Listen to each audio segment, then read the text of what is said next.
Oke, cek baik. Sekarang kita masuk ke routing OSPF sesuai di modul. Jadi setelah RIP dan penerapan DHCP, kita melangkah ke routing OSPF. Untuk topologinya sama seperti sebelumnya.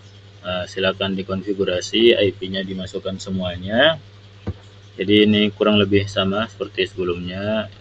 Ini ke bawah bisa ke bawah, terus ini terus penerapan IP DHCP-nya semuanya sama. Hanya di bagian routingnya dikosongi. Nah, ini sudah dihapus, terus ini juga sudah di on off biar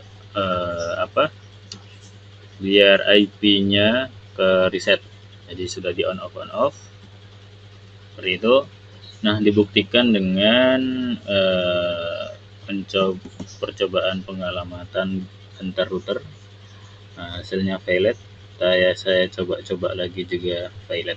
Nah, kalau hasilnya sudah violet, otomatis ini artinya bahwa routingnya yang sebelumnya, sampah-sampah sebelumnya sudah hilang.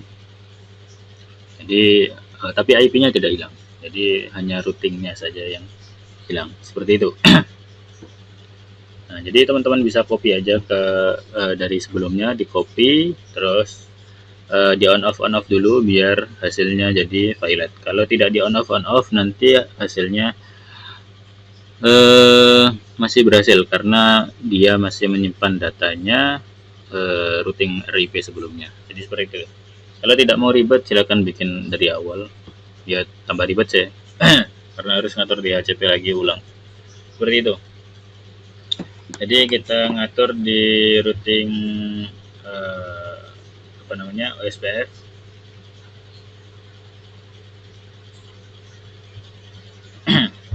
Oke, routing OSPF. Sebentar. Mana tadi?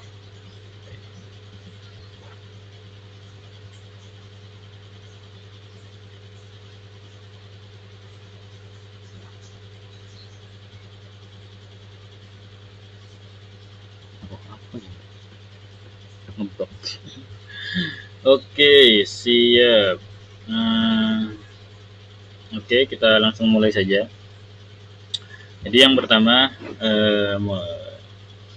sudah 2 menit sendiri, terlalu banyak yapping. Masuk ke bagian CLI. Pada bagian ini di enter aja, di exit lagi, exit. Nah, sampai ke kayak gini. Lalu masuk ke enable, konfigurasi terminal, terus router OSPF 1, router OSPF 1. Nah, terus masukkan networknya, network 92.1.0.0.0.255 area 0. Terus titik 10. Terus exit. Ya, saya jelaskan secara singkat.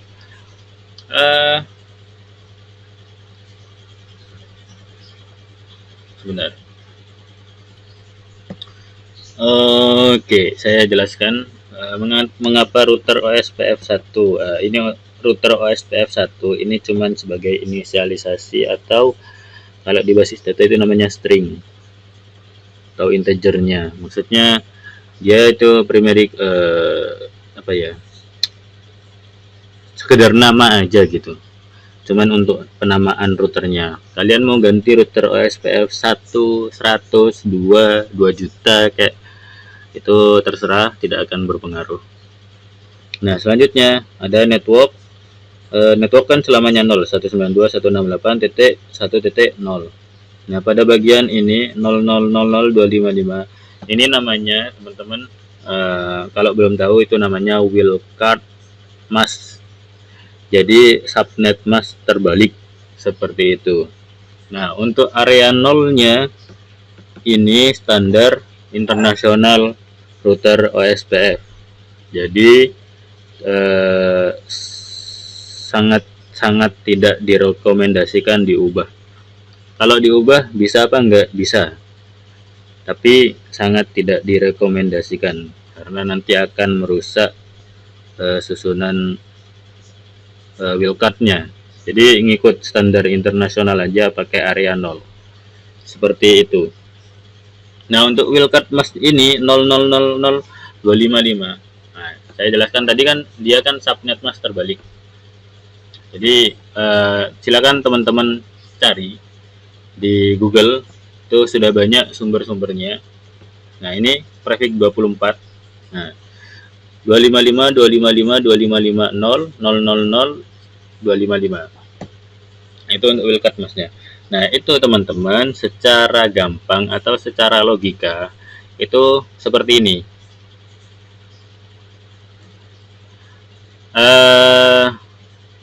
Setiap 255 itu sama dengan 0 di wildcard mas. Jadi intinya ini anggap misal prefix 30 kan 255 255 255 252. Nah, di atasnya kasih 255 255 255 255. Nah, teman-teman kurangi 255 kurangi 255 kan 0, kurangi 255 0 0 sisa 3. Nah, itu wildcard masnya itu yaitu seperti itu.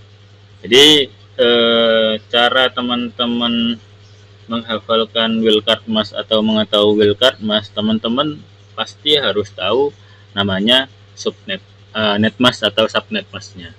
Jadi seperti itu.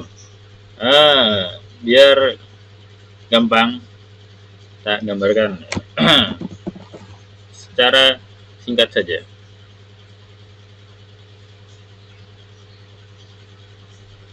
Ya, jadi mana ini kuasnya? Itu kan teman-teman ada namanya 255.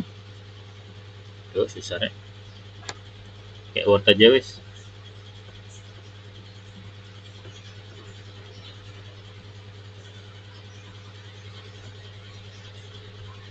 Dua lima lima titik 255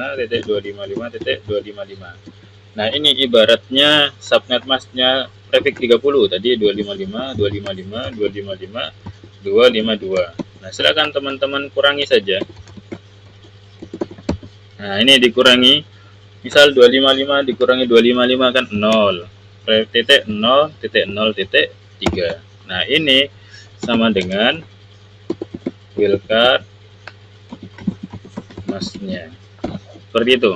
Nah, kenapa menggunakan wildcard mas? Ya, karena sudah standarnya seperti itu. Jadi, secara singkat seperti itu. Oke.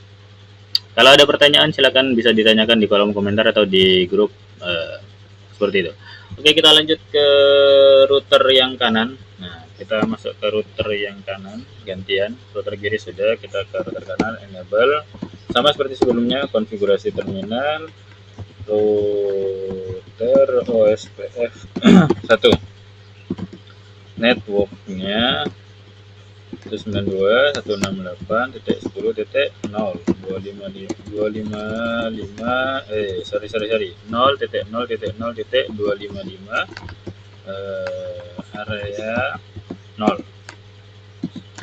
terus titik 1 area 0, terus exit. Sudah seperti itu saja teman-teman. Jadi untuk routing OSPF seperti itu. Nah, kalau teman-teman tidak percaya, ini sudah selesai routing OSPF. Tinggal ke ping, nah, maka akan mana ini? Kok lama? Oh, ada kesalahan. Sorry teman-teman. Ada sedikit kesalahan. Kita masuk ke routing OSPF lagi satu. Nah, ini salahnya ini ada di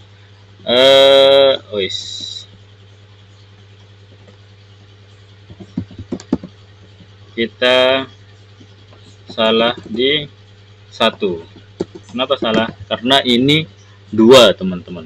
Nah, jadi kita salah tadi. Exit. Oke, ini sudah masuk teman-teman. Silakan, nah, hasilnya akan sukses. Seperti itu teman-teman. Mudahnya seperti itu. Nah, nanti misal ditambahi router lagi Kak di sebelah kanan. Apakah nanti gimana untuk konfigurasinya? Apakah gimana-gimana?